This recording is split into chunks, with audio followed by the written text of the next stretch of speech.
Welcome in, everybody, to another episode of 410 Sports Talk. I'm Glenn Martin. I'm here with my co-host James Haskell. And in this episode, we're going to continue our tour around the Afc North, ranking each position group 1 through 4. And on this video, our stop will be the safety position. So we are going to be grading each team 1 through 4 on their depth, not just their starters, but we're going to go one man deep on the depth chart. So we're going to rank 3 safeties from each team, 1 through 4, and see where they come out. So Jimbo, why don't you let us know who is number 4 in your rankings? Sure. So this one wasn't too hard for me. I just want to add really quick to what you were saying is that just because sometimes not everyone is the best listener in the world. Sometimes I'm not a great listener. Remember, guys, we're going 3 deep. 3 deep. Okay, so depth is a consideration in our decision making. I'm just saying that because some people are going to roast me for my rankings.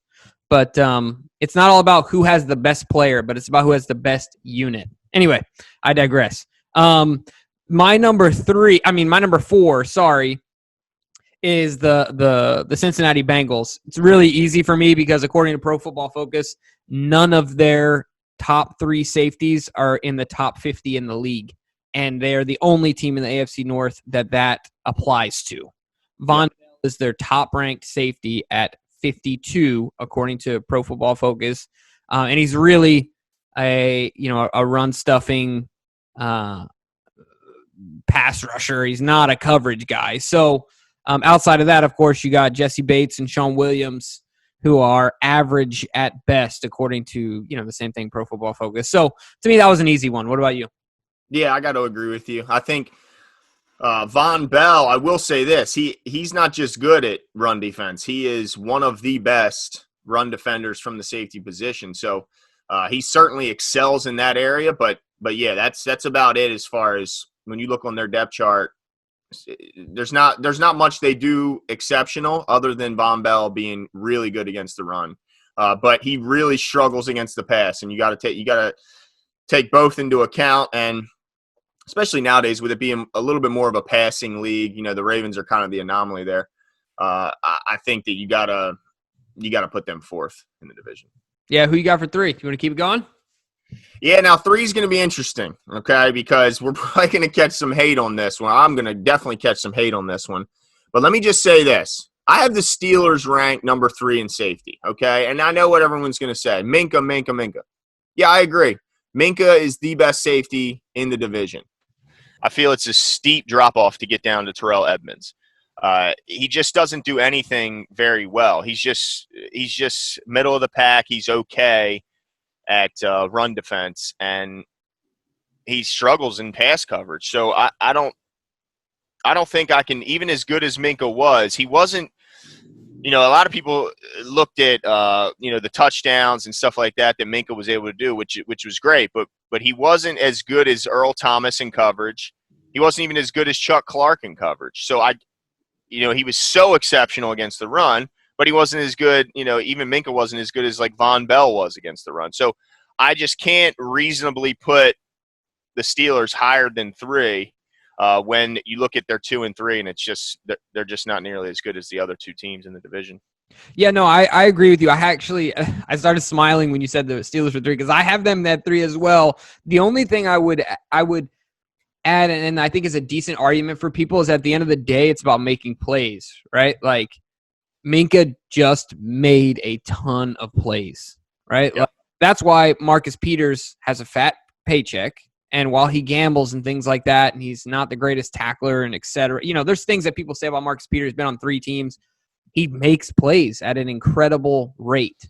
Now, he was doing that last year. He doesn't have a whole career of that, right? But, that's something important to consider. But, yeah, I couldn't rate them any higher because their lack of depth is just insane. I mean, do you remember when they took Edmunds in the first round?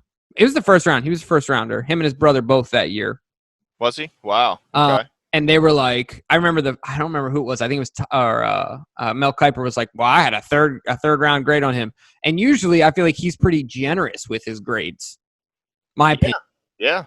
And so, I was pretty confused by that. He has not panned out And so Minka's kind of one-man band back there. So I have him at 3 as well. My number 2, and I think there might be some differences here. I'm really interested to see where you go.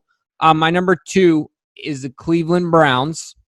Now, the way that I did this, of course, like we talked about, depth is a big thing, and the Cleveland Browns easily have the deepest safety room in the AFC North. I'm not going to say the league but we're only referring to AFC North easily.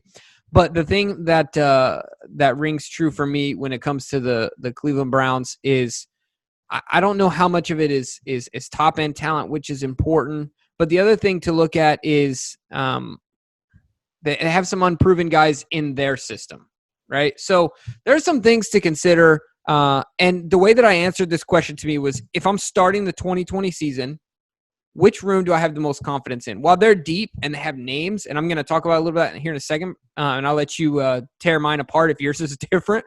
But this is what I will say is that obviously my number 1 is the Ravens, and I'm going to get into that. But the one thing I want to say is for all you Browns fans out there that are going to trash me for giving the Browns the number 2 grade, not the number 1 grade, is that I have more confidence in the progression that Chuck Clark is going to make in this season.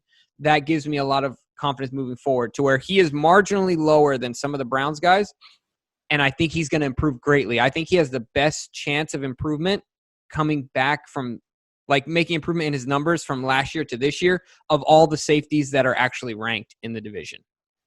So that makes me feel good. Think about a couple things. He wore the green dot. They threw the kitchen sink at him, and it was his first year as a starter, and he got a fat paycheck in comparison to what he's making before in that short time window. So when it comes to the Browns, though, I mean, they definitely have depth with Sendejo and Joseph and Redwine even, who is a guy that, we could throw in there. But their third guy is definitely Delpit, right? They drafted him high, and he's definitely a good player, and he's going to turn out to be a coverage guy. And Sendejo's an all-around guy, and then Joseph is ranked high, above average in a lot of areas, from run defense to pass rush, and even coverage. He's not terrible. So anyway, I have them number 2. Their floor is really high. I don't know how high their ceiling is. So that's where I'm at with the Browns. Yeah. Well, I have the Ravens number 2, and it's because of the depth that the Browns have. We kind of mentioned we were going to go three levels deep, and I think that actually the Browns were a little shortchanged by us doing that, because I think they have 4 safeties that are pretty talented, with Redwine being their 4th. And what I like about the room is that to me, it looks like Sendejo is the third guy, and if your third guy is Sendejo, I think you're doing pretty good for yourself. And I think that they really complement one another, which I like. Like Carl Joseph to me is your prototypical strong safety. You're in the box, run defender. Just typical strong safety of old that we're used to seeing from back in the day. And then Delpit is the exact opposite. He kind of struggles against the run. He missed 36 tackles in those last 2 seasons at LSU. But then on the other hand, he excels in coverage. He was the best cover corner or cover safety coming out in this draft. He has exceptional range. He's got length. So I think when you put Delpit, who excels in coverage, next to Carl Joseph, who excels against the run, I think they complement each other in a perfect way. Whereas the Ravens safeties, and this is the reason why I have the Ravens second, I feel like both of them excel in coverage, and neither one are great against the run. Earl Thomas, I think we saw him get spun around and stiff-armed by Derrick Henry, but that wasn't the only play where he kind of struggled against the run. But they both, especially Earl Thomas, excelled in coverage, excellent in coverage. I mean, he had an 86.1 grade in coverage, which was by far the best in the division. It's not even close. I mean, he was nine points higher than Chuck Clark and Minka, who was just behind Chuck Clark. So to me, that makes the Ravens are excellent against the pass in cover. And that's big. I mean, this is a passing league, especially when you look at the Ravens, who tend to get the lead on teams.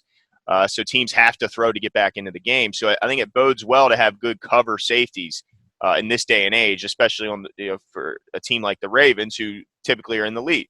But I do like to see a little bit more balance, I guess, as getting some good run defending. in there because, let's be honest, that's something that the Ravens struggled with last season. But we're hoping that the additions on the D-line and the linebacking room that will kind of seal that up. But, yeah, so for me, I got to rank the Ravens number 2 behind the Browns in safety. Look, Glenn, you need to take that freaking Bart Scott jersey off your wall. Why? Like a Joe Thomas or a... Come on, man. Worth putting up on the wall from the Browns. I don't know. You going to put a Manziel jersey up there or something? What's the deal, man? Oh, come on, dude. I mean, look, they're 4 deep, and they're pretty darn good at 4 deep. Yeah, no, you're absolutely right. That was the hard part for me. Essentially, because our number 3, I mean, neither of us really talked about the number 3 guy for the Ravens. You're talking about Deshaun Elliott, who doesn't have a ton of like tape. I mean, he's had some spurts where he's out on the field due to injuries and things like that, but isn't the most reliable guy. And if I'm not mistaken, he's battled injuries himself. Oh, hugely. Yeah. I mean, I think Levine, that's the thing. It's hard to pick the third safety for the Ravens. Is it Levine? Is it Deshaun Elliott? I mean, is it one of these young guys with Stone or Warrior who might make the team? Maybe Jordan Richards? I mean, I don't know. But to me, no matter who you pick, they're not Andrew Sendejo. I mean, Sendejo, he had a good year last year. I mean, even though he went over, he kind of bounced around in the beginning of the season, but then ended up settling last year with, I think it was the Viking. I don't have his. Yeah, and he ended up playing really well down the stretch, if I remember correctly. So, I mean, look, I don't know. I think you got to put them number 1, and even though the top end, the number 1 for both, if we just graded the number 1 safety for all these 4 teams, then the rankings would be much different. I think it would be then Steelers, Ravens, Browns, Bengals. But, yeah, if you're going to go 3 deep, you got to respect the depth that the Browns have. Yeah, no, most definitely. And so we want to know what your guys' thoughts are as well. We've been getting some good feedback on these position groups. Make sure to go back and look at the other ones. Take a look at our cornerback one. We just started the defensive side of the ball, but we already did the offensive side of the ball. So quarterback, offensive line, running back, wide receiver, tight end. Go take a look at those as well. Give us your comments. But look, we're going to let you know if you come with the comments, we're just going to give you back the facts. All right, so make sure you double-check your comments with Pro Football Focus or something like that. Because that's what we're going to do. Well, whoever you trust. I mean, it doesn't have to be Pro Football Focus. That's just one of the tools we use. I mean, we use Our Lads a lot for the, whatever your wherever you trust, or you could just pull up the game tape and study yourself. But yeah, I think you're right. I think we all kind of get caught up in being homers, me included. I think I do the same thing. I mean, I think if you look at our tight end draft or our tight end rankings, some could say that I was a bit of a homer, picking Boyle to be better than Njoku. I think we saw that go off in the comments section. But yeah, so please comment, give us your opinion, tell us why we're crazy. But do expect to be commented back and responded to. Absolutely. But Glenn, the thing is, we all know that you were in joking. Oh my goodness. I was not in joking. You know what? Don't get me started on these tight ends, okay? We won't go there, but make sure you guys check it out. Make sure you subscribe. Hit the button. There's a circle button over here somewhere. Hit it. And so that way you can stay up to date with these. And we'll be back soon. See you.